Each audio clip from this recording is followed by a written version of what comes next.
ఆంధ్రప్రదేశ్‌లోని రాయలసీమ ప్రాంతంలో రానున్న 2 రోజుల పాటు పలుచోట్ల పిడుగులతో కూడిన భారీ వర్షాలు కురిసే అవకాశం ఉందని రాష్ట్ర విపత్తుల నిర్వహణ సంస్థ మేనేజింగ్ డైరెక్టర్ రోనంకి కూర్మనాథ్ తెలిపారు. ప్రజలు అప్రమత్తంగా ఉండాలని, అవసరమైన జాగ్రత్తలు తీసుకోవాలని ఆయన సూచించారు. రానున్న 2 రోజుల్లో రాయలసీమలోని కొన్ని ప్రాంతాల్లో భారీ వర్షాలు పడతాయని, ఈ సమయంలో గంటకు 50 నుంచి 60 కిలోమీటర్ల వేగంతో బలమైన ఈదురుగాలులు కూడా వీచే అవకాశం ఉందని కూర్మనాథ్ పేర్కొన్నారు. ముఖ్యంగా రేపు తిరుపతి, చిత్తూరు, నెల్లూరు, వైఎస్ఆర్, అన్నమయ్య, శ్రీ సత్యసాయి అనంతపురం, కర్నూలు, నంద్యాల జిల్లాల్లో అనేక చోట్ల భారీ వర్షాలు కురిసే సూచనలున్నాయని వివరించారు. ఇదే సమయంలో విజయనగరం, విశాఖపట్నం, అనకాపల్లి, ఉభయ గోదావరి జిల్లాలు, కోనసీమ, కృష్ణా, గుంటూరు, పల్నాడు, బాపట్ల జిల్లాల్లో అక్కడక్కడ తేలికపాటి నుంచి మోస్తారు వర్షాలు కురిసే అవకాశం ఉందని తెలిపారు. వర్షాల నేపథ్యంలో ప్రజలు జాగ్రత్తగా ఉండాలని సూచిస్తూ హోర్డింగుల కింద, చెట్ల కింద, శిథిలావస్థలో ఉన్న గోడలు, పాత భవనాల దగ్గర నిలబడవద్దని హెచ్చరించారు.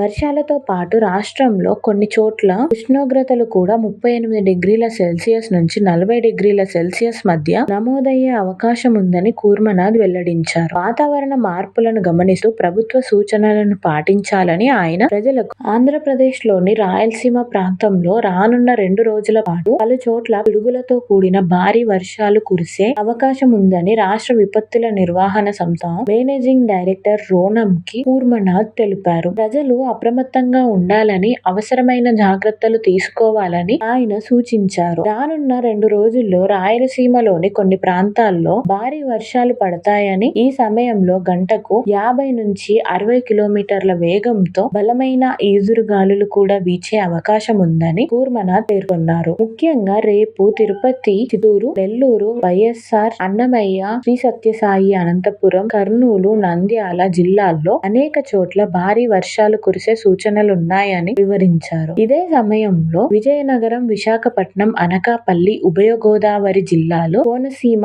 కృష్ణా, గుంటూరు, పల్నాడు, బాపట్ల జిల్లాల్లో అక్కడక్కడ తేలికపాటి నుంచి మోస్తారు వర్షాలు కురిసే అవకాశం ఉందని తెలిపారు. వర్షాల నేపథ్యంలో ప్రజలు జాగ్రత్తగా ఉండాలని సూచిస్తూ హోర్డింగుల కింద, చెట్ల కింద, శిథిలావస్థలో ఉన్న గోడలు, పాత భవనాల దగ్గర నిలబడవద్దని హెచ్చరించారు. వర్షాలతో పాటు రాష్ట్రంలో కొన్ని చోట్ల ఉష్ణోగ్రతలు కూడా 38 డిగ్రీల సెల్సియస్ నుంచి 40 డిగ్రీల సెల్సియస్ మధ్య నమోదయ్యే అవకాశం ఉందని కూర్మనాథ్ వెల్లడించారు. వాతావరణ మార్పులను గమనిస్తూ ప్రభుత్వ సూచనలను పాటించాలని ఆయన ప్రజలకు